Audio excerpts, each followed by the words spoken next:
신앙생활이 뭘까? 신앙생활을 우리는 신앙생활을 한다.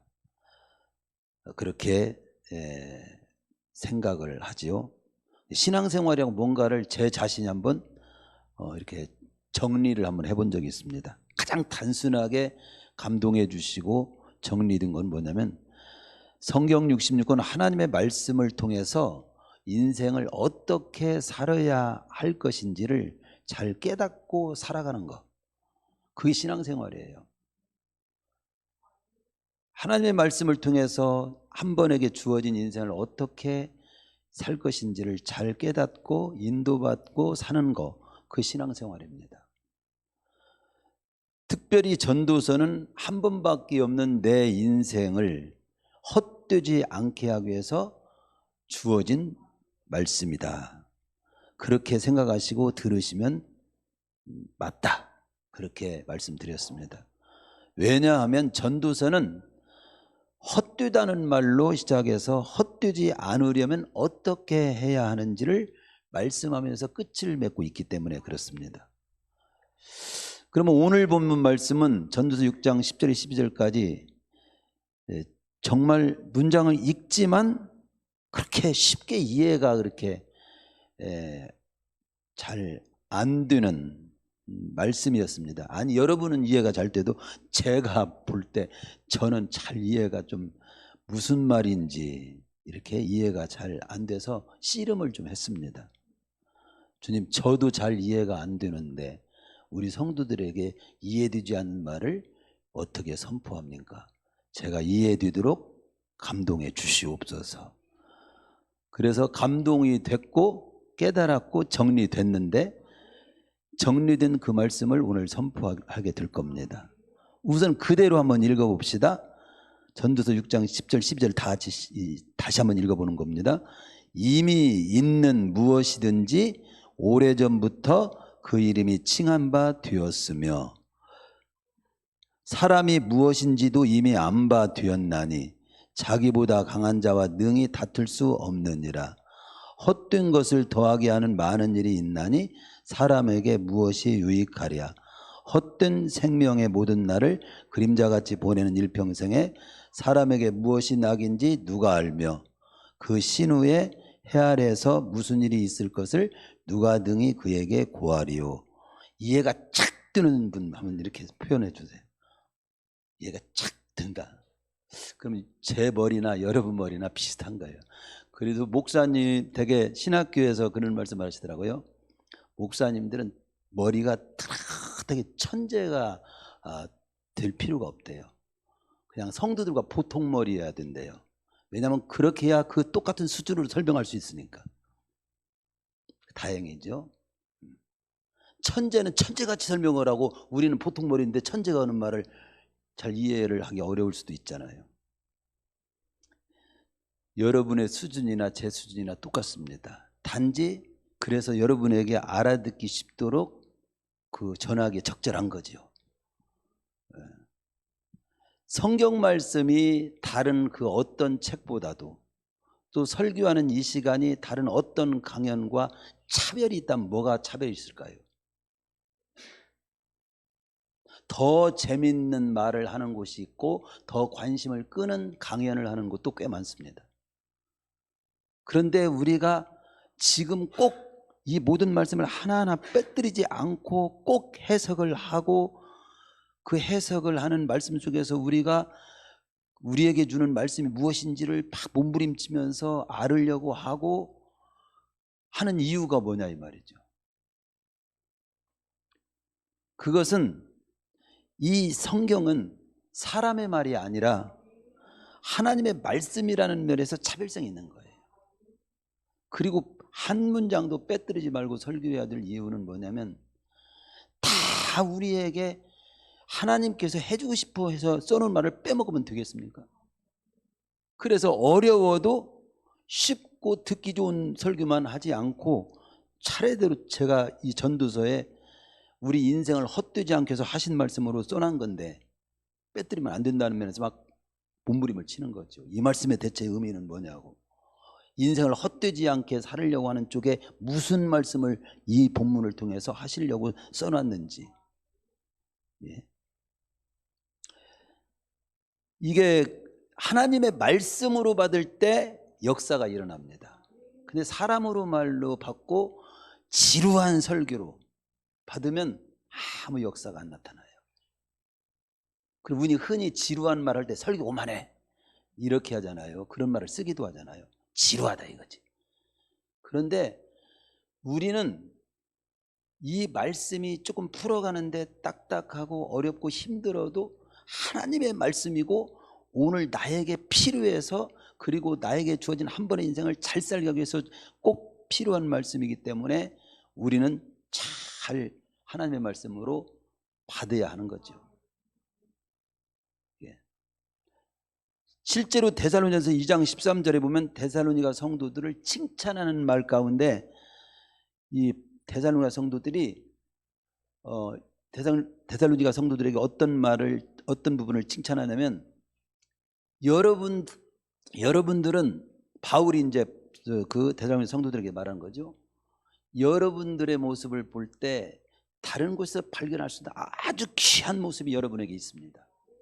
즉 설교를 들을 때 하나님의 말씀을 풀어줄 때 사람의 말로 받지 아니하고 하나님의 말씀으로 믿고 받는다는 사실입니다. 그렇기 때문에 데살로니가 교회 성도 여러분에게 역사가 많이 나타나는 겁니다. 그렇게 말씀합니다. 그게 어디에 나오냐면 데살로니가서 2장 13절입니다. 하나님의 말씀을 받을 때 사람의 말로 받지 아니하고 하나님의 말씀으로 받음이니 진실로 그러하도다. 이 말씀이 또한 믿는 자 가운데서 역사하느니라. 그러니까 이 말을 뒤집어서 조금 말을 표현해 보면 사람의 말로 받지 아니하고 하나님의 말씀으로 받을 때 역사가 일어나는 것이고, 하나님의 말씀을 지금 풀어서 설명을 어렵게 열심히 하는데 사람의 말로 듣고 이 지루하게 받으면 그 사람에게는 역사가 안 나냐. 즉 역사라고 하는 말도 어렵잖아요. 우리 여러분의 그 입장에서 수준으로 설명을 한다면 효력, 하나님의 말씀에 효력이 안 나타난다 이거예요. 하나님의 말씀으로 받을 때 효력이 나타난다 이 말이에요. 이건 서론에 관한 부분이에요. 이 말씀을 지금 설명하는 부분이에요. 하나님의 말씀을 받는 자세부터 지금 제가 바로 세워가지고 말씀을 듣게 하기 위해서 이 말씀을 드리는 겁니다. 따라서 오늘 주어지는 말씀도 하나님께서 우리에게 주시는 말씀으로 잘 받으셔서 저와 여러분의 삶 속에서 하나님의 역사, 즉 하나님의 말씀의 효력이 나타나도록 살아가실 수 있기를 축원합니다. 먼저 주어진 말씀이 무슨 의미를 담고 있는지 이해를 먼저 해야 돼요. 이 설교를 듣는 방법이 지금 말씀하는 거죠. 먼저 이 무슨 말씀인지 이해를 해야 돼요. 그리고 그 말씀이 그런 말씀이구나. 그러면 우리에게 하시고자 하는 메시지가 뭐지? 그리고 그렇구나. 그러면 그렇게 살으라고 하는 거네. 이렇게 깨달아지고 마음에 새겨져서 삶으로 살 때 거기 삶의 현장에서 말씀의 효력이 나타나는 거예요. 말씀의 효력이 나타나는 곳에 치료가 나타나고 승리가 나타나고 성공이 있고 축복이 주어지고 하나님께 영광이 돌리는 삶이 열매가 맺혀지는 거죠. 오늘 첫 번째 말씀입니다. 오늘 나에게 주는 메시지가 구체적으로 무엇인지 먼저 이 말씀을 이해를 한번 해보는 거예요. 10절이죠. 이미 있는 것은 무엇인지 오래전부터 그 이름이 이미 불린 바 되었으며 사람이 무엇인지도 이미 안 바 되었나니 자기보다 강한 자는 능히 다툴 수 없느니라. 여기 능히 다툴 수 없다는 말을 제가 들어서 오늘 제목 삼았어요.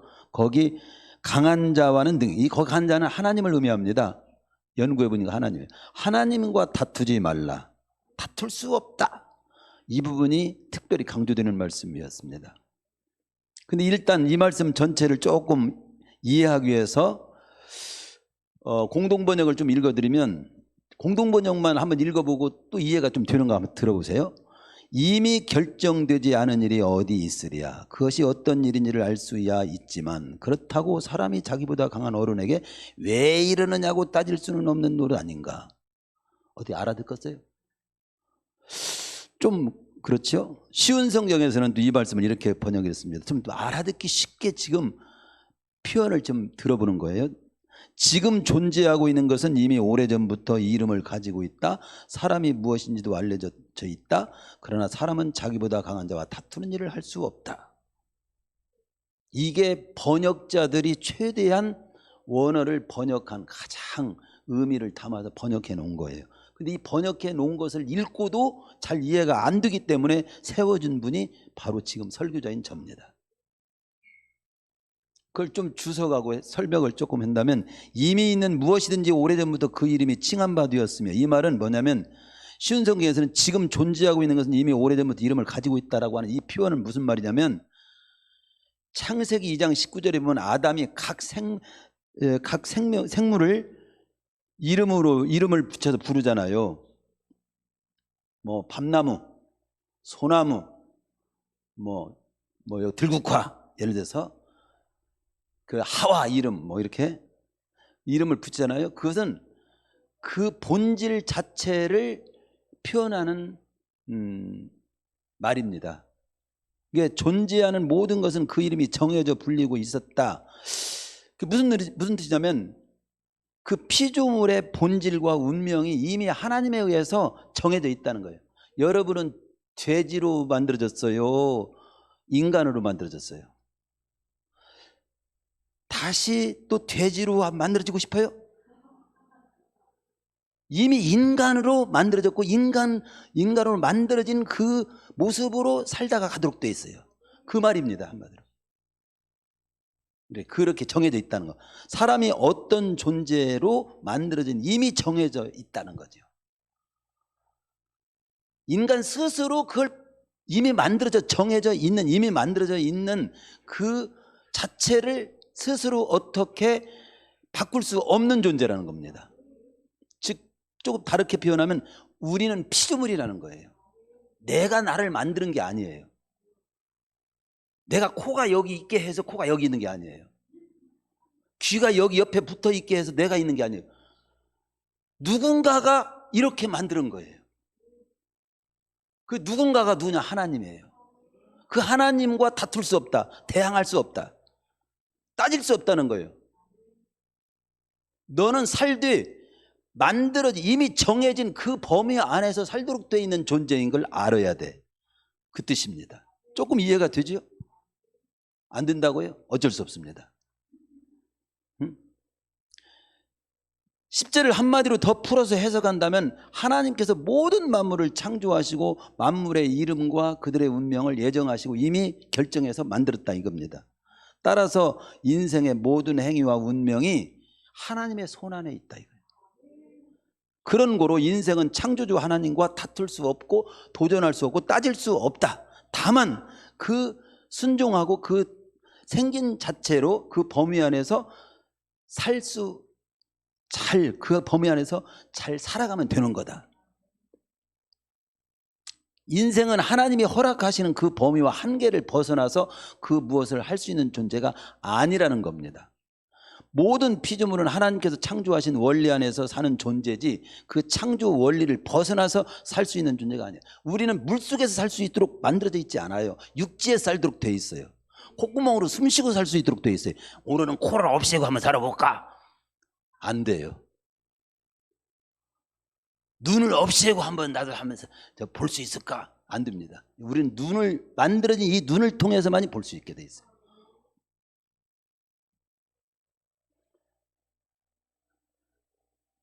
그래서 어떻다는 겁니다. 육체는 한 번 죽도록 정해져 놨는데 내가 뜯어고쳐가지고 안 죽게 해야지. 안 죽게 나는 살 거예요. 아무리 지금 과학이 발전해도 안 죽도록 지금 그 단계에 있지 못합니다. 아니 영원히 그렇게 하나님이 다시 만들지 않는 한 우리 육체를 진 인간은 지금 우리 지방의 어느 목사님 모친이 돌아가셔서 95세에 돌아가셔서 제가 내일 발인 예배 설교를 해야 됩니다. 그런데 참 강건하시고 이렇게 많은 말씀을 하시더라고요. 그런데 우리도 그날이 있어요. 그렇게 이렇게 정해져 있어요. 이미 정해진 거예요. 이렇게 평화로운 날에 가을비가 내리는 이 날, 우리는 비가 내려서 여러분이 굉장히 불편한 분이 있을지 모르지만 너무도 평화롭고 고요한 날, 하나님의 말씀을 펴놓고 설명을 들으면서 이렇게 사는 이 시간, 이게 얼마나 복된 시간인지를 우리 스스로가 못 깨닫고 있는 거예요. 진짜 복된 시간입니다. 내 눈이 말씀을 풀어주시는 목사님을 볼 수 있고, 마이크를 통해서 말씀을 선포하는 이 말씀을 귀로 들을 수 있고, 그리고 마음으로 깨달고 막 때로는 감동이 되고 깨달음이 오고 메시지를 내가 분별해서 들을 수 있다는 것은 놀라운 일이에요. 놀라운 일이에요. 그러면 우리는 이런 하나님 앞에서 어떻게 살아야 하냐? 야후 4장 15절에서 너희가 도리어 말하기를 주의 뜻이면 우리가 살기도 하고 이것저것을 하리라 할 것이거늘 이제 너희가 허탄한 자랑을 자랑하니 이러한 자랑은 다 악한 것이라.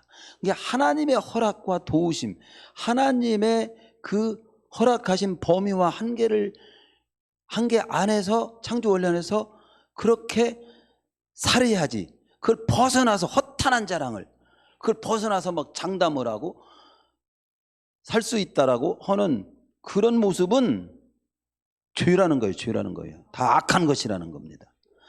하나님의 허락과 도우심을 받지 않냐고 무엇이나 할 수 있는 것처럼 교만해서 자랑하는 것은 다 악한 죄다. 따라서 본절은 자기보다 강한 하나님, 즉 나를 창조하신 하나님, 나를 인간으로 이렇게 존재해서 살게 하신 그 하나님을 향해서는 대항하지 마. 대항할 수 없는 존재야. 이렇게 말씀하고 있는 거죠. 이사야 45장 9절, 로마서 9장 20절에 21절, 지음받은 물건이 지은 자에게 어찌 나를 이같이 만들었냐, 내가 뜯어 고찰지, 이렇게 말할 수 있겠느뇨?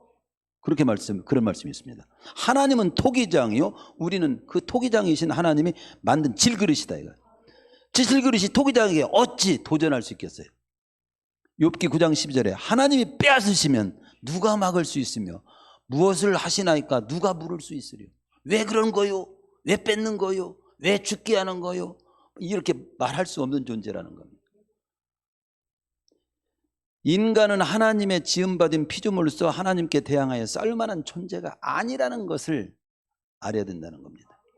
즉 하나님과 다투지 말라는 말은 무슨 말이냐면요, 하나님을 그대로 인정하고 창조주 하나님을 인정하고 그 하나님을 부인하지 말고 그 하나님을 원망하지도 말고 그 하나님에 대해 불평하지 말고 그 하나님을 제한하지도 말고 그 하나님을 더더구나 대적하면 안 되고 하나님이 만드신 그 범위 안에서 감사하면서 살라는 겁니다.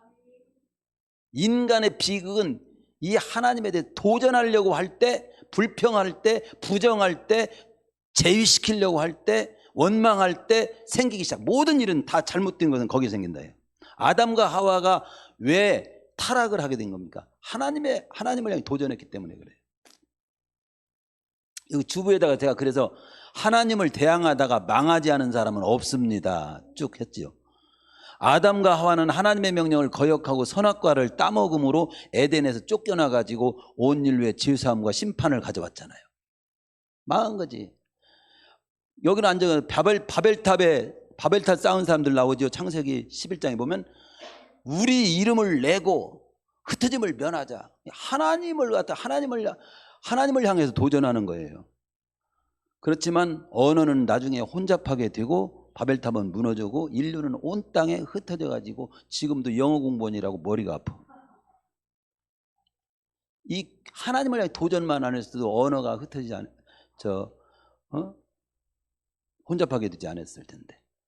외국어대도 만들 필요가 없었어요.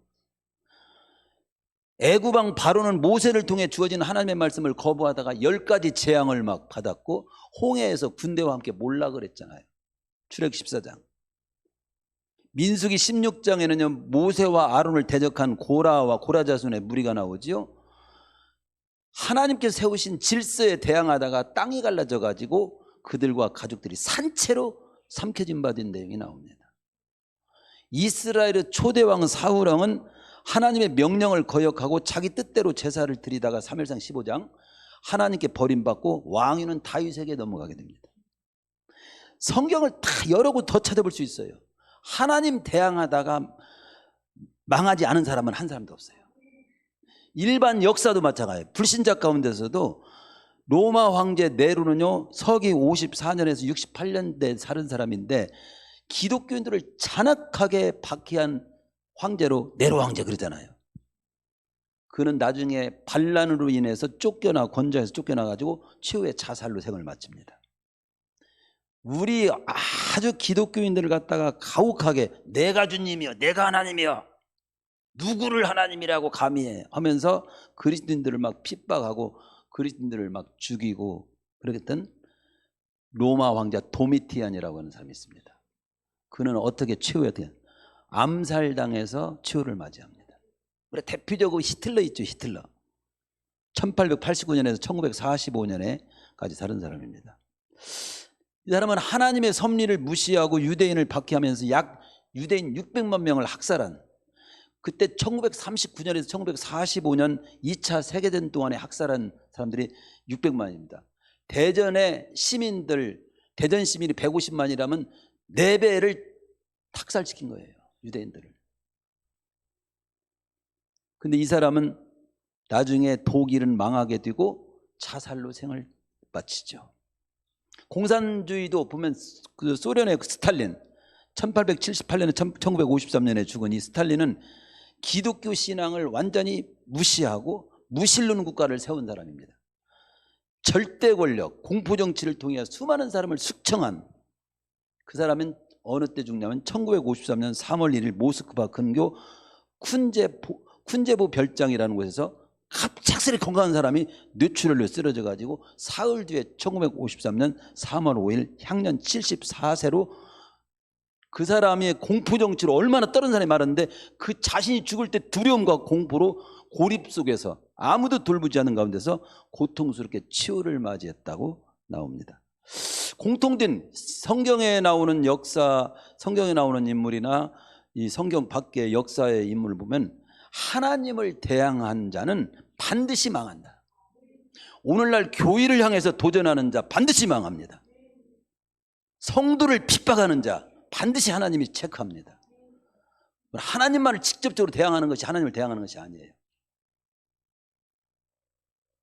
하나님의 말씀을 부인하는 자 반드시 망합니다.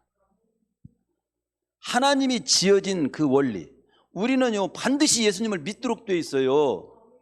우리가 우리는 반드시 예수님을 믿는 존재로 되어 있습니다. 믿어야만이 구원받도록 되어 있어요. 왜 그러냐면 하나님이 그렇게 이미 정해져 놨어요. 구원의 길을. 성경 히브리서 9장 22절에 보면 피 흘림이 없이는 죄사함도 없느니라 그런 말씀이 나옵니다. 석가모니는 피 흘리지 않았어요. 아니 피 흘려도 죄를 사할 수 없어요. 여기 죄를 용서받으려면 피 흘림이 있어야 한다는 뜻인데 여기서 피 흘림이라고 하는 것은 흠없고 깨끗한 자의 피 흘림입니다. 인류의 조상인 아담과 하와는 하나님의 말씀에 불순종함으로 죄를 짓게 되고 그 아담의 피가 흐르는 우리는 원천적으로 모두가 죄인이에요. 죄인 가운데 아담의 피를 이어받아 가지고 인간이 된 모든 인간은 다 깨끗한 피가 아닙니다. 내가 십자가에 못 박혀 죽어도 여러분을 대신해서 죄가 사해지지 않아요. 인류의 구원자는 그래서 아담의 후손으로는 될 수가 없습니다. 왜냐하면 죄인이 죄인을 구원할 수 없기 때문입니다. 그래서 타락한 이유 바로 하나님께서 계획하신 것이 뭐냐면 아담의 후손을 피를 통해서 구원자가 나올 수 없기 때문에 처녀의 몸을 통해서 깨끗한 피를 가진 그런 자를 보내겠다. 바로 예수님이 처녀의 몸을 통해서 그래서 예수님이 잉태하신 겁니다. 예수님은 처녀인 마리아 몸에서 성령으로 잉태되어서 이 세상에 오셨기 때문에 아담의 후손이 아니고 그러므로 예수님의 몸에는 죄인의 피가 흐르지 않습니다. 그래서 예수님을 믿어야만이 구원받도록 되어 있어요. 우리는 종교에 그러죠. 석가모니를 좀 나는 절이 좋아. 나는 어떤 사람, 난 천주교가 좋아. 나는 무엇이 좋아. 그렇게 가볍게 할 일이 아니에요. 천주교는 기독교하고 비슷하지만 저는 천주교에 꼭 가면 안 된다라고 하는 쪽은 천주교인들은 콧방귀를 낄지 모르지만 성경적으로 보면 그래서 천주교 얘기를 하려고 하는 것이 아니라 성모 마리아를 그럼 죄 없는 분으로 생각해요. 성모 마리아를. 죄 없는 분은요 예수님 외에는 없어요. 성경에서 보여주는 분명한 것은 주님께서 하나님께서 밝혀지기를 성모 마리아 승천하지 않았어요. 성모 마리아 승천설이 있습니다. 승천하는 날 기념하는 것도 있어요. 성모 마리아 이름으로 기도도 해요. 그 한 가지만으로도 한마디로 저는 이 방송이 전 세계에 퍼져도 확실히 말할 수 있는 것은 잡것입니다. 진리로 보면 잡것이에요. 그렇기 때문에 저는 목사가 저는 신학교 다니면서도 이곳에 진리가 아니고 구원이 아니고 하나님도 없으면 저는 신학교 그만두려고도 했어요. 근데 연구할수록 하나님 분명히 계시고 예수님이 구주가 확실하고 성경 역시 하나님의 말씀이고 타종교를 우리가 이제 공부하는 시간이 있어요. 불교도 공부하고 유교도 공부하고 뭐 석가모니 뭐 이렇게 뭐 다른 종교 이단도 이렇게 보고. 근데 다 비교해도 우리 믿는 지금 기독교 개신교가 여러 가지 우리들이 잘못 살아서 그렇지 최고 지금으로서는 최고 그래도 최선의 하나님 앞에서 바로 가는 길이에요. 그건 분명합니다. 뭐 그것은 나중에 오후 교육문 시간에 더 말씀드릴 수 있고요. 어쨌든 하나님을 대항해서 우리가 망하지 않은 사람은 없다. 그런 말씀을 지금 드린 겁니다. 그래서 개인이든 역사든 하나님과 다투고 하나님을 대적해서는 절대로 안 된다. 인간은 하나님을 경외하고 그 명령을 지킬지어다. 말씀을 따라 살아야 돼. 이 전도서의 결론으로 돌아가야 한다.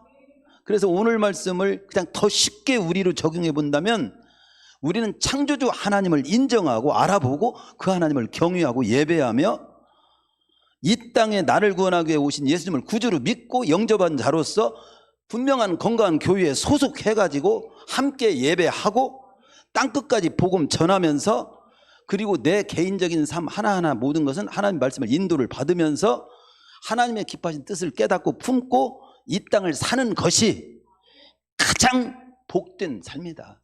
헛되지 않은 삶이다. 그렇게 적용을 드립니다. 11절로 넘어가 봅시다. 헛된 것을 더하게 하는 많은 일들이 있나니 그것들이 사람에게 무슨 유익이 있으랴. 헛된 것을 더하게 하는 많은 일들이 있나니 그것들이 사람에게 무슨 유익이 있으랴. 이 말이 대체 무슨 말인가요? 좀 어려워요. 조금 우리 지금 언어로서는. 그 당시는 아주 쉬웠을 건데, 즉 먼저 결론적인 말씀을 드리면요, 인간이 아무리 많은 지식 많은 계획을 세워도 인간은 한계가 있다는 거예요. 한 가지 물어봅시다. 여러분 인간은 한계가 있는지 없는지. 자, 우주에 끝이 있어 없어? 알아요? 과학자들도 몰라요. 아니 과학자한테 언제 찾아가? 아니 안 찾아가 봐도 알아. 우주의 끝이, 예를 들어서 우주의 끝이 여기가 끝입니다. 그 끝 너머는 또 뭐야? 그 끝 너머가 있을 거 아니야? 그러면 끝이 아니네. 또 너머가 있으니까 어디가 끝인 거야? 이거 몰라요. 우리 두뇌는요, 말해도 이해 안 되는 부분이 있어요. 여러분 과거가 어디가 과거인지 알아요? 과거 어디부터 과거예요?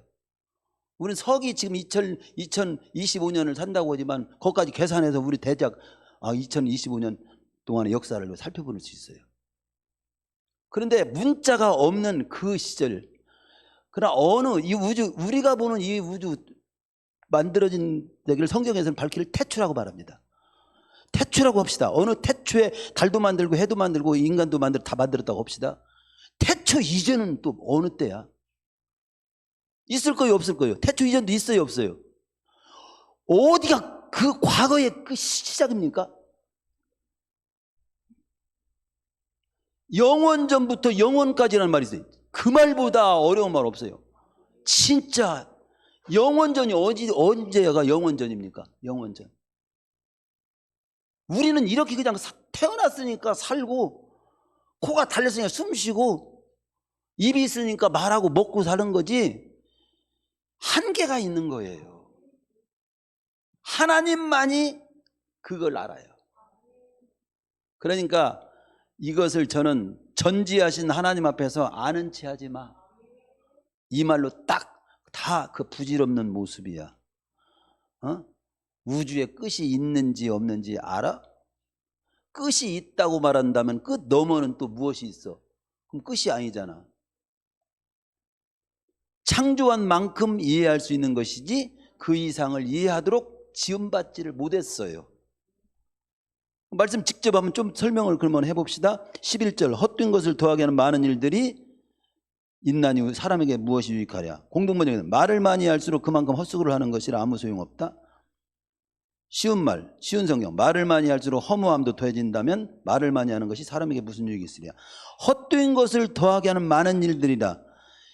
하나님이 허락하지 아니하고 하나님의 뜻을 벗어나서 인생이 제 아무리 수고하고 뭘 안다고 한다 할지라도 다 결국은 그것 다 온전히 아는 것이 아니야. 헛된 수고일 뿐이야. 여기 많은 일들이라는 말을 관주에서 보면 언론이라고 써놨죠. 관주 성경 있죠? 여러분들 언론으로 표현했습니다. 공동번역이나 쉬운 성경에서 많은 일들을 많이 하는 것으로 말했어요. 즉 아는 채 말을 많이 하는 거예요. 그러니까 인간이 하나님의 창조 원리와 깊으신 뜻을 벗어나 가지고 아무리 아는 체 하면서 말을 막 많이 떠들어대도 다 부질없는 일이라는 겁니다. 할수록 오히려 허무함도 더 커질 뿐이라는 겁니다. 따라서 우리는 그러면 어쩌란 말이요? 전지하신 하나님 앞에서 전지하지 못한 인간이 헛되지 않게 살기 위해서는 어떻게 살아요? 하나님의 창조 원리와 하나님이 기뻐하신 뜻 안에서 겸손하게 살아. 하나님이 인간에게 허락하신 범위 안에서 살아. 그 외에는 넘나보지 마. 넘나볼 수도 없고 넘나봐도 답이 안 나와. 하나님을 제치고 외면한 삶은 아무런 의미도 없고 무가치한 거야. 그러니까 여러분 이 불신자 있죠. 하나님 없이 막 나름대로 막 돈 벌고 또 뭔 직업을 찾고 공부하고 스펙을 막 더 많이 키우고 다 하나님의 이 원리를 보면 70살 되면 뭐 여자도 남자도 없고 80살 되면 뭐 여자도 남자도 없고 90살 되면 내가 살았나 죽었나도 모른다고 뭐 그런 여러 가지 그 비슷한 말 있잖아요. 이걸 구체적으로 적용한다면 내가 하나님에서 아는 채 할 수 있는 존재가 못 돼요. 하나님이 허락하시는 뜻 안에서 하나님께 순종하고 살아가시기를 축원합니다.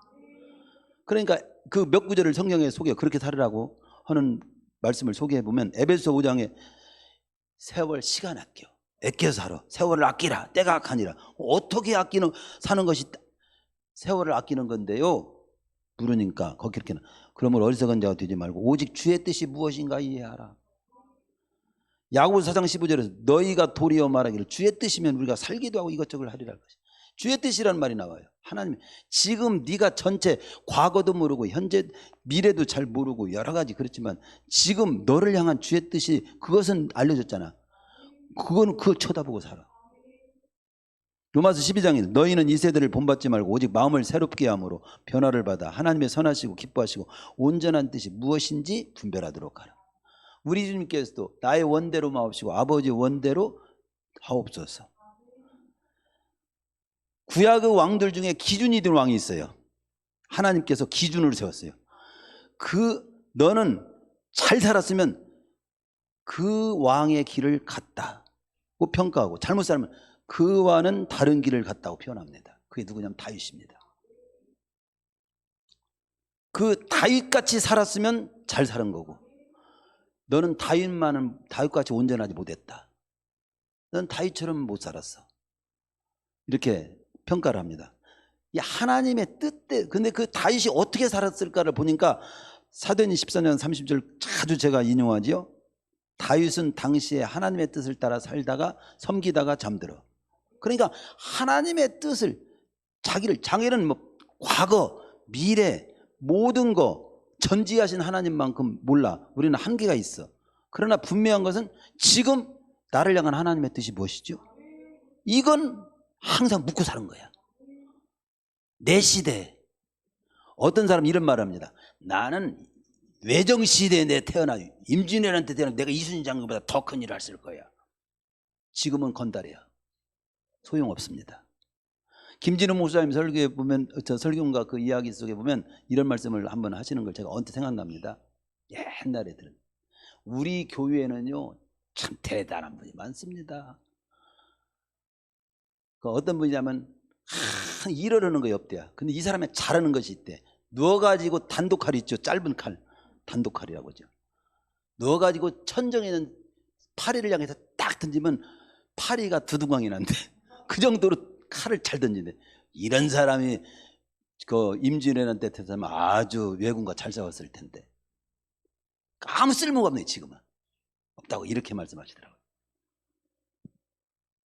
자기 시대에 나를 향한 하나님의 뜻을 분별하며 사는 거, 그렇게 살으라는 것이, 우리는 한계가 있지만 전지하지 못하지만, 그게 우리가 다니엘의 삶도 고레스 왕 시대까지 느부갓네살 왕, 벨사살 왕, 다리오, 그리고 고레스 왕 시대까지 4대를 거쳐서 형통한 인물이 다니엘입니다. 다니엘의 삶의 삶도 그 형통의 비결이 뭔가를 찾아보면 1장 8절에 하나님의 뜻을, 그 다니엘은 뜻을 정하여, 즉 하나님이 기뻐하시는 삶을 추구한 것밖에 없어요. 하나님이 기뻐하신 삶을, 하나님의 기뻐하신 뜻이 뭘까? 그걸 그냥 찾으면서 그걸 붙잡고 사는 거예요. 오늘 우리도 마찬가지. 하나님을 경외하며 하나님이 기뻐하신 뜻을 품고 사는 것이 형통하는 겁니다. 이게요. 마지막 부분에 저 12절. 자, 헛된 생명의 모든 날을 그림자같이 보내는 일평생에 사람에게 무엇이 낙인지를 누가 알며 그 후에 해 아래에서 무슨 일이 있을 것을 누가 능히 그에게 구하리. 이건 두 가지입니다. 인생에 참된 어떻게 사는 것이 좋게 되는 건지, 참 낙인지 좋은 건지 알 수 없다는 거예요. 미래에 무슨 일이 날는지 알 수 없다는 거예요. 미래에 어떻게 내 삶이 연결될지 모른다는 겁니다. 그 인간이라는 겁니다. 그래서 여기 뭡니까? 솔로몬은 헛되다 그렇게 하지만 지금 어떤 것이 좋게 될지 모르고 어떻게 미래가 전개될지 모르는 존재지만, 즉 앞날을 알 수 없는 존재라는 것이고, 그림자같이 잠시 있다가 사라지는 존재고, 무엇이 좋은 일인지조차 확실히 알 수 없는 존재가 인간인데요. 신우라는 말은 죽음 이후라는 말입니다. 죽음 이후에도 인간은 내가 어떻게 될 것인지, 우리가 죽음 이후를 어떻게 알아요? 성경에서 죽음 이후에 대한 말씀을 말씀해 주는 것 정도만 아는 거지 죽음 이후는 몰라요. 성경에서 알려주는 대로만큼 아는 거야. 그걸 믿고 가는 뿐이에요. 죽은 뒤에 어떻게 하는지 말씀해 보세요. 이 중에 자, 말씀하실 수 있는 분 없습니다. 저도 죽음 이후의 세계 몰라요. 성경에서 보여주는 만큼만 알아요. 그러면 과거도 미래도 우리는 알지 못하는 존재입니다. 그냥 지금 주어진 삶을 감사하면서 그리고 믿음 지키며 사명 감당하면서 살아야 돼요. 오늘 새벽에 우리가 잠언 18장 3절을 봤습니다. 삶을 살 때 우리는 이게 어떻게 살아야 마땅하냐. 나쁜 일을 하면 무언가 나쁜 것이 따르고, 부끄러운 일을 하면 치욕이 따른다. 그러니까 내가 삶을 살 때 지금 무엇이 붙게 사는가 생각하고 살아야 된다. 이게. 즉 불평을 하잖아요. 그럼 불평이 붙어요. 감사를 하잖아요. 감사가 붙어요. 그러니까 내가 무엇이 붙게, 복이라고 하는 것은 내가 쫓아가야 복을 얻는 게 아니에요. 내가 복된 사람이 돼야 복이 붙는 거예요. 복이 붙도록 살아야지 복을 쫓아가지 마세요. 어디 가면 복 받는데요? 어느 교회가 좋은가요? 어느 교회가 좋은가를 찾아가지고 사는 사람이 복을 받을까요? 내가 복된 사람이 돼서 떨어진 자리에서 복된 모습으로 사는 것이 복을 받을까요?